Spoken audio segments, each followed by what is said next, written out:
네, 저도 금융위원장님께 질문을 드려야 될 것 같습니다. 지금 뭐 여당 의원이신 김성수 의원님도 말씀을 하셨는데요. 저도 사실은 이게 이해가 안 되거든요. 그러니까 법무부 장관님께서 가상화폐 거래하는 거는 도박이고, 그래서 거래금지 특별법을 만들 거다. 그다음에 거래소 폐쇄 법안을 준비한다. 뭐 이게 우리나라가 특별하게 가상화폐에 대한 그 등락폭이 크고 투기 자본화되고 뭐 이런 부작용이 있다는 거는 뭐 누구나 다 이해를 하고, 그거에 대해서 적절한 규제가 있어야 되겠다. 뭐 보완책이 있어야 되겠다. 거기까지는 누구나 다 이해를 할 겁니다. 근데 그렇다고 이거를 아예 거래를 못하게 하겠다 하는 거는, 블록체인 기술이나 가상화폐가 지금 전 세계적으로 말씀하신 것처럼 전 세계적으로 통용되는 기술이고 트렌드가 그렇게 가는 기술인 거를 완전히 우리나라에서는 싹을 자르겠다 하는 거거든요. 그러니까 4차 산업혁명 시대에 절대로 해서는 안 되는 타입의 지금 규제가, 그러니까 우리가 이 4차 산업혁명 특위를 만들었을 때는 앞으로 이런 식으로 하지 말자고 해서 만든 건데 아주 그냥 대표적인 사례가 나온 것 같습니다. 거기다가 이제 저는 사실은 어떻게 생각했었냐 하면, 이게 그 정부가 그 기술 개발이나 트렌드를 빨리빨리 못 쫓아갔기 때문에 지난달 11월에 금융위원장님이 가상화폐를 거래를 금융거래로 안 본다고 말씀을 하셨어요. 네, 그렇습니다. 그런 것처럼 사실은 사람들은 다 금융거래로 생각을 하고 있는데 나는 이거 안 본다. 그러니까 그거에 대한 무대책으로 사실 일관하고 있다가 일이 커지는 것 같으니까 그냥 거래 중지 이런 일종의 극약 처방을 내리셨다고 생각을 하는데, 이건 그야말로 이제 보통 얘기하는 갈라파고스화 만드는 이런 일이라고 생각을 하거든요. 그래서 금융위원장님 입장에서 법무부 장관님이 이렇게 얘기를 했지만, 나는 당연히 이거 가상화폐에 대해서 합리적인 관리나 양성 방안을 만들겠다, 이렇게 얘기하셔야 정답 아닌가요? 그에 대해서 의견을 좀 주십시오. 저 이해가 사실은 좀 안 됩니다. 가상화폐를 어떠한 성격으로 규정할 것인가가 나라마다 정리가 안 되어 있는 것 같습니다. 그래서 미국 같으면은 상품 선물 거래소에서 상품의 일종으로 거래를 하고 있고, 여전히 통화라는 말이 들어가 있긴 하지만 금융 상품으로 보지 않는다는 데는 더 많은 나라가 그런 스탠스를 취하고 있는 것 그러면 같습니다. 앞으로도 금융위원회에서는 이 가상화폐에 대해서는 건드리지 않으실 거예요? 관리 안 예, 하실 가상화폐를 금융 상품으로 본다거나 가상화폐를 금융 거래로 포섭하는 일은 없을 거. 그러면 이거는 다 그럼 법무부 소관인 거네. 앞으로도 계속.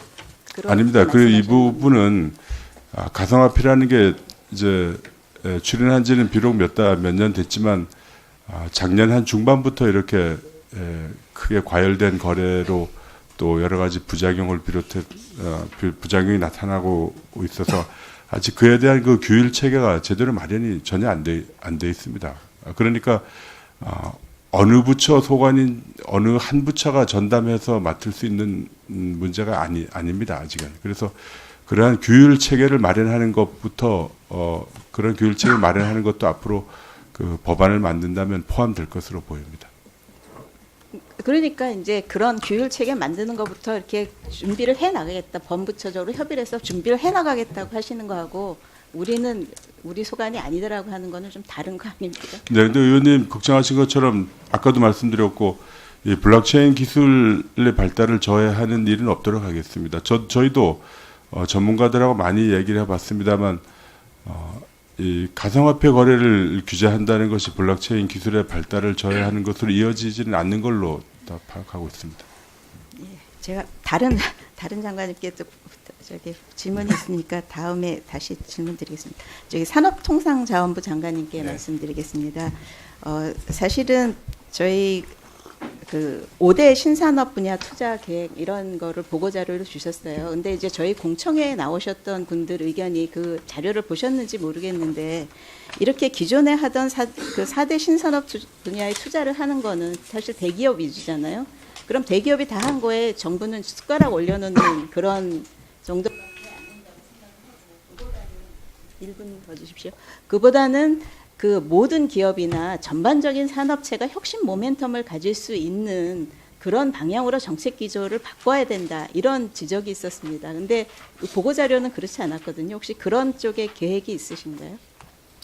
네, 의원님 지적에 충분히 이해를 하고 있습니다. 궁극적으로 이 산업의 주체는 민간 기업이 이끌고 가야 된다고 생각하고 있습니다. 국가는 지금 의원님께서 말씀하신 것 같이 국가는 그 기업이 어떤 그런 새로운 분야로 가는데 지원을 아끼지 말아야 되고, 그리고 또 어떤 것들이 부족하면은 저희들이 그 어떤 규제 같은 게 규제를 없애줘야 된다라고 생각하고 있습니다. 그리고 새로운 형태의 산업을 우리가 형성하는 것은 또 저희들이 민간 기업하고 협업을 하면서, 대표적으로 자율주행차 같은 경우에는 자율주행차의 그 하나의 산업의 특성도 있겠지만 그 주변에 많은 서비스 산업이 있습니다. 그러면 거기에 따라서 우리가 생각하는 미래 사회에 따라서 우리 민간 기업과 협업을 하면서 이끌어 가야 되기 때문에, 그게 어떤 것이 먼저다라고 하지는 않고 저희들은 같이 나가야 된다라고 그렇게 보고 있습니다. 그러니까 거기서 지적했던 거는 자율자동차나 뭐 이런 것처럼 이미 가시적으로 보인 거 말고도 앞으로 새로운 게 어느 쪽이 나올지 모르는데 이미 이렇게 정해진 거에만 투자를 예정을 해놓으면 좀 곤란하지 않느냐. 그러니까 어디서도 나올 가능성이 있기 때문에 전반적인 혁신 모멘텀을 주는 쪽으로 그 투자 기조를 좀 바꿨으면 좋겠다 하는 그런 제안이 있었으니까 한번 좀 검토를 해주십시오. 또 하나는 저희가 이제 그 보고 내용에 그 표준하고 인증 얘기가 있어서 저는 이제 굉장히 반가웠었는데요. 거기에 보면은 이제 표준 인증 활동을 적시에 할 수 있도록 하겠다고 돼 있는데, 사실은 뭐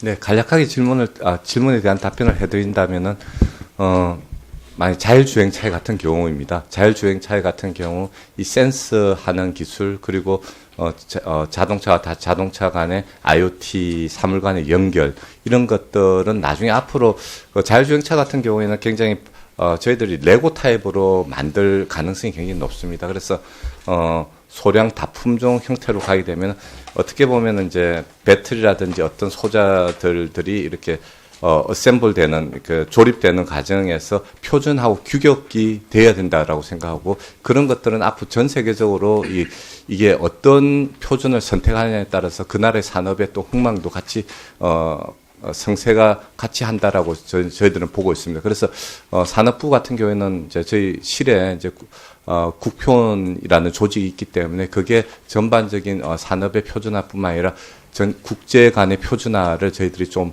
선도해 가고자, 그리고 그런 정책을 펴고자 그렇게 하는 것입니다. 좀 더 상세한 것은 제가 의원님실에 보고하도록 하겠습니다.